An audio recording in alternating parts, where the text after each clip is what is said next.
డబ్బు, అనారోగ్యం, ఉద్యోగం, వ్యాపారం, అప్పులతో బాధపడుతున్నారా? మీకోసమే లాంచ్ యువర్ ఫ్యూచర్ ప్రోగ్రామ్. నమస్తే, welcome back to Suman TV. ప్రస్తుతం మనతో పాటు ఉన్నారు తోడు నీడ ఆర్గనైజేషన్ నుంచి ఫౌండర్ రాజేశ్వరి మేడం. మేడంతో మాట్లాడదాం. నమస్తే అమ్మ. నమస్తే నవీన. మేడం, రీసెంట్గా నాగోల్లో ఒక ఇన్సిడెంట్ జరిగింది. అదేం దానికి అమానుష ఘటనే అనుకోవాలంటే, అదే కాదు గతంలో చాలానే చూసాము. ఇప్పుడు రెంట్ ఇంట్లో ఉన్న వాళ్ళు ఎవరైనా చనిపోతే ఈ ఓనర్స్ ఎవరైతే ఉంటారో ఆ డెడ్ బాడీని అక్కడ ఉంచనివ్వట్లేదు. ఇక్కడ కుదరదు, ఇక్కడ ఉంచడానికి కుదరదు, బయటకి ఎక్కడానికి తీసుకెళ్ళాలంటే ఆ టైంలో వాళ్ళు ఆ డెడ్ బాడీని తీసుకుని ఎక్కడికి వెళ్తారు? ఎందుకు ఇంతలా సొసైటీలో ఇలాంటి దారుణాలు జరుగుతున్నాయి అంటే? మా మానవత్వాన్ని మించిన మతం లేదంటారు మన పెద్దవాళ్ళు. అంటే అన్నింటికీ మించినది హ్యుమానిటీ, మానవత్వం అనేది ఉండాలి.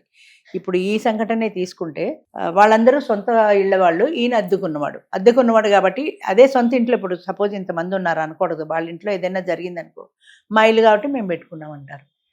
అద్దె ఇచ్చిన వాళ్ళు ఆయన ఇల్లే కదా. అన్నిటికీ మించి మానవత్వం అనేది ఉండాలి కదా. ఉన్న పళ్ళంగా రోడ్డు మీద పెట్టేసి ఎక్కడ పెట్టుకుంటాడు? ఈ రోజుల్లో పూర్వకాలం పల్లెటూళ్ళల్లో అంటే ఏదో షామియానా వేసి బయట పడుకోబెట్టడానికి అవకాశాలు ఉండేవి. ఇప్పుడు గడపలోంచి కాలు పెడితే ట్రాఫిక్, ఎక్కడ పెట్టుకుంటాడు ఈ శవాన్ని అనే ఆలోచన వాళ్ళకు ఉండాలి కదా. అది తప్పు అంటే అది వాళ్ళ మనస్తత్వాన్ని బట్టి ఉంటుంది. కానీ అద్దె ఇల్లు అయినా ఓనర్ అయినా ఎవరైనా సరే సాటి మనిషి మీద ఆ హ్యుమానిటీ అనేది ఉండాలి, మానవత్వం అనేది ఉండాలి. చిన్న ఎగ్జాంపుల్ చెప్తాను. మా నాన్నగారు చనిపోయారు. మా నాన్నగారు చనిపోయినప్పుడు 5 రోజులు మంచివి కాదు. ఆయన మంచి పీరియడ్లో చనిపోలే. అసలు యాక్చువల్గా చెప్పాలంటే ఇల్లు పాడటాలు ఏదో అంటారు ఆ కార్యక్రమం అయ్యేవరకైనా కనీసం. అటువంటి టైంలో మా ఇల్లులో బయట కిరాణా షాపులు ఉన్నాయి, షాపింగ్ కాంప్లెక్స్. అది దాటితే బస్సులు ఆగుతాయి, రోడ్డు. అసలు శవాన్ని పడుకోబెట్టడానికి కూడా ప్లేస్ లేదు అక్కడ. ఎక్కడ పడుకోబెట్టాలి? హాస్పిటల్ వాళ్ళని అడిగాను. ఇల్లుగల ఆయన ఒప్పుకోడనే ఉద్దేశంతో హాస్పిటల్ని అడిగితే వాళ్ళు ఏమన్నారంటే, అమ్మ డెడ్ బాడీని ఉంచుకోము, మీరు తీసుకెళ్ళిపోండి, మీ పాటలో మీరు పడండి అన్నారు. అప్పట్లో ఇలాగా దీన్ని ఏమంటారు, డెడ్ బాడీస్ని అట్టు పెడతారు చూడు, మార్చురీలు ఎక్కువ. ఇలాగా ఏసీలు మార్చురీలు, ఇలా మన క్రిమినేషన్ చేసే చోట కూడా ఈ రోజుల్లో మార్చురీలు ఉంటున్నాయి. అప్పట్లో లేవు అలాగా, చాలా 25 ఏళ్ల కింద సంగతి ఇది. అయితే మరి ఎక్కడ పెట్టాలి అనుకుంటే మా ఇల్లు గల ఆయన ఏమన్నారంటే, అమ్మ ఇన్నాళ్ళు ఆయన కలిసి ఉన్నన్నాళ్ళు మేము కలిసే ఉన్నాం కదా, ఇప్పుడు చనిపోయాడని రోడ్డు మీద ఎందుకు పడేస్తారు, లక్షణంగా మా ఇంట్లో పెట్టుకోండి, నాకేం అభ్యంతరం లేదన్నాడు. బతుకు చూడ అనుకున్నాం, పడుకోబెట్టాము. ఆ కార్యక్రమాలు ఏదో పూర్తి చేసుకున్నాం. అప్పటి వరకు ఆ డెడ్ బాడీని ఆ ఇంట్లోనే ఉంచాం. అదే బయట సావిడి ఉంది, సావిడిలో పడుకోబెట్టినిచ్చాడు ఆయన, పర్మిషన్ ఇచ్చాడు. ఓనర్ అయినా మేము టెనెంట్లు అయినా ఆ రిలేషన్ తోటి ఆయన పర్మిషన్ ఇచ్చాడు.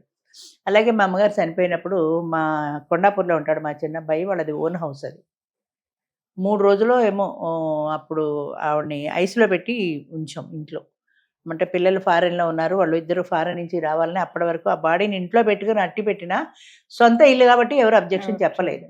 సొంత ఇల్లైనా అపార్ట్మెంట్లో కూడా అబ్జెక్షన్ చెప్పచ్చు, డెడ్ బాడీ ఇంట్లో ఉండడానికి వీల్లేదని. కానీ 3 రోజులు ఉంచాం. అంచేత హ్యుమానిటీ అనేది ఉండాలి, ముందు మానవత్వం అనేది ఉండాలి. దాని తర్వాత మిగతా విషయాలని, మతమైనా ఏదైనా.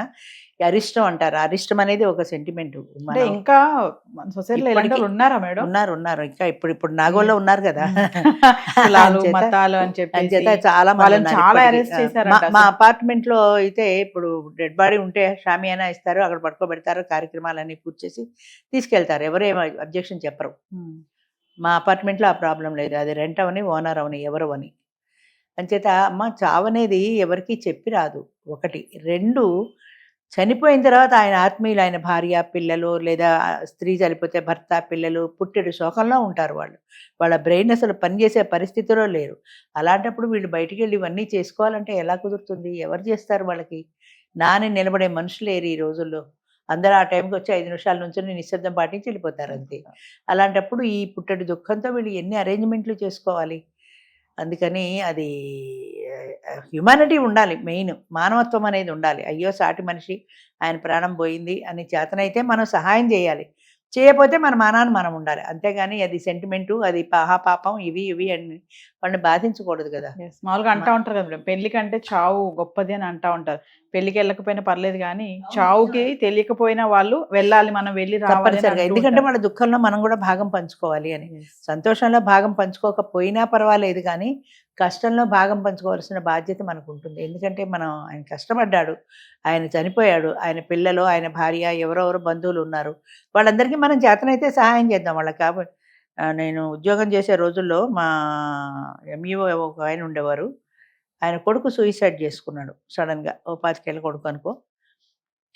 పెళ్లి కాలేదు ఇంకా, కుర్రవాడే, ఎందుకు సూసైడ్ చేసుకున్నాడో సూసైడ్ చేసుకున్నాడు. సరే ఆఫీసర్ గారు కాబట్టి బాగుండదని పలకరించడానికి వెళ్ళాం. బ్రాహ్మిన్ కమ్యూనిటీ వాళ్ళు. వాళ్ళకి మహిళలు ఇవన్నీ ఉంటాయి, లోపలికి వెళ్ళకూడదు, ఏం ముట్టుకోకూడదు, ఏం చేయకూడదు. బంధువులందరికీ కబురు పెట్టినా వాళ్ళందరూ రావాలి, బస్సులో రైల్లో ఎక్కి రావడానికి టైం పడుతుంది కదా. నిశ్చేష్టులై కూర్చున్నారు భార్యాభర్త, ఏం చేయాలో తెలియదు.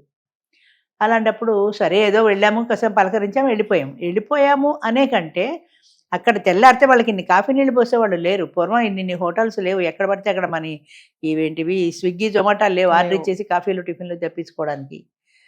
సరే నేను వెళ్ళాను, నేను లోపలికి వెళ్ళి వాళ్ళకందరికీ ముందు కాఫీలు ఇచ్చి, నేను ఉంటానే మీరు వెళ్ళిపోండి అని మిగతా టీచర్స్ అందరినీ పంపించేసి, నేను వంట చేసి వాళ్ళకి భోజనాలు పెట్టి, నేను ఇంటికి వచ్చి మళ్ళీ స్నానం చేసి, బ్రాహ్మణ్ కమ్యూనిటీ కూడా అంచేత ఈ ఆచారాలన్నీ ఉంటాయి కదా, మళ్ళీ స్నానం చేసి లోపలికి వచ్చి భోజనం చేసి నా కార్యక్రమం చేస్తున్నాను. అప్పటి నుంచి 3 రోజులు ఏమో రోజు వెళ్ళేదాన్ని. రోజు వెళ్ళడం, అక్కడ వాళ్ళకి కావాల్సిన పని చూడడం, స్నానం చేయడం, ఇంటికి రావడం, మళ్ళీ స్నానం చేయడం, ఇంట్లోకి రావడం. 3 రోజులు ఇదే పని. 3 రోజులు 4 రోజులు వాళ్ళ చుట్టాలు ఎవరో వచ్చేది హ్యాండ్ ఓవర్ చేసుకునే వరకు నేను చేశాను. అంటే నేను చేశానని కాదు, ఒక హ్యుమానిటీ అనేది ఉండాలి, అది నేను చెప్పేది.